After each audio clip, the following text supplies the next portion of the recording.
Hi guys, thanks for tuning in to another episode of Nuggets News. In this video I want to talk about the cost of mining and whether or not it puts an artificial floor in the price of Bitcoin and other cryptocurrencies. We know that the cost of mining varies dramatically depending on what country you're in and how much energy costs where you are.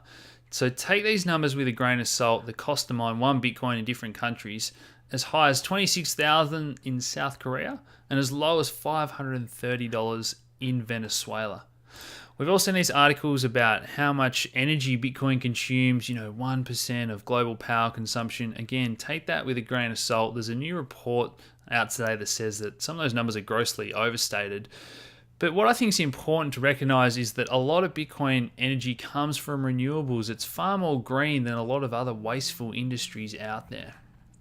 So let's check out some average electricity costs in developed countries. Germany, the highest here with 38 cents per kilowatt hour. Norway, 8 cents per kilowatt hour. Australia, somewhere in the middle. Like a lot of countries, it depends exactly where you are. But the OECD average here, 23 cents per kilowatt hour. That's what I'm going to use when I plug in my values and show you exactly how we can work out whether or not mining is going to be profitable for you. So you can head over to whattomine.com and other sites and work out what coins are best for you. So some coins you can still mine with graphics cards, with GPUs. They've got built-in ASIC resistance with the specific algorithms they've built to level the playing field. So it's not just the guys with the best ASIC miners, as we see in Bitcoin, that are securing the network. So once you know the specs of your graphics card, you can plug in the hash rate, the power consumption, start to get an idea of whether or not it's going to be profitable to mine different coins for you. You used to be able to mine Bitcoin with CPUs and graphics cards, but as it became profitable and competitive, we built these application-specific integrated circuits, which are made for doing one thing, and that is solving the cryptocurrency algorithms that secure the network. So they consume a lot of power, and they're very profitable, as we see, and the landscape continues to be very competitive, and we'll talk about the new GMO miners that are out now. So check out their website, guys, but we're going to plug in the values of some of the more common miners out here. So this is the Antminer S9. Obviously, you need to allow for upfront costs to buy these. Look, there's a lot going around secondhand now as it's become less profitable for certain people to mine. They drop offline. I'm going to talk about that as well. So once we know the hashing power of our miner, the power consumption, and the cost of electricity, we can plug in these values, and most people want to join a mining pool to increase their chances and their average earnings. But if we use that OECD average for the cost of power, you're losing money, and that's what we've seen. A lot of people going offline. It's created this argument, well, what's the cost to mine Bitcoin here, guys?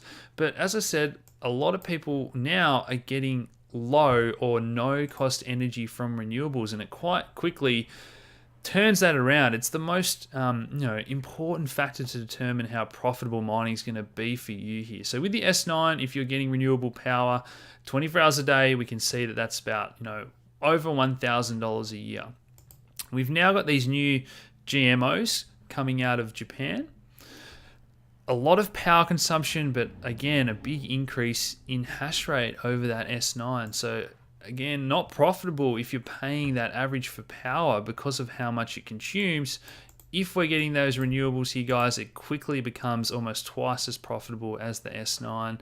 The same again for the B3, huge hash rate here, 33 terahashes, but enormous power consumption. Let's plug in those values because it's not going to be anywhere near profitable to mine if you've got those average electricity costs, nearly triple the S9 in profitability if you can get that free renewable energy, guys. So there's other miners out there for different coins. We've got the E3 here. You can plug that in. Again, Ethereum isn't even profitable to mine at the moment unless you're getting very cheap electricity, and it comes out at about the same as Bitcoin in terms of profitability. Now, some people want to take into account what they think the coin they're mining will be worth in the future as well. So there's so many different factors. Some people will rather just buy cryptocurrency outright than buy a miner for a few $1,000s. They might think that that's a better return over time. So there's so many determining factors, but in terms of whether or not it puts a floor in the price, guys, the answer is no. Now, yes, this is up for debate, but as more and more people go offline, as we saw then, it's not profitable in so many countries, the difficulty will just adjust. Now, the difficulty adjusts every 2016 blocks or every 2 weeks on average, so that the Bitcoin network finds a new block roughly every 10 minutes on average. Now, if people are leaving the network and it's not profitable, the difficulty can adjust down, and a lot of people aren't aware of that. They think it just is constantly going up as more people join the network, and that's definitely the general trend, but the difficulty can go down. If Bitcoin price was to keep going lower and it's just not profitable for more and more countries and individual miners, then they can just go offline, guys, and the network will always form a new equilibrium to keep spitting out blocks every 10 minutes on average. And I think that's really important to recognize. So just to summarize, guys, make sure you keep that rebuttal up your sleeve that so many mining facilities are using wind power, solar in Australia, hydro in China next to those dams, geothermal in Norway, getting the energy from the heat of the earth. So again, I don't care in the future if Bitcoin's using 10 or 50% of global energy if it's coming from renewables. Wouldn't it be great to see the blockchain industry lead the way in terms of becoming greener on the planet? Sign up and read that full report there, guys, if I said, but I hope you found this interesting. Please hit like, subscribe if you haven't already, share these videos around, and as always, thanks for tuning in, guys. Cheers.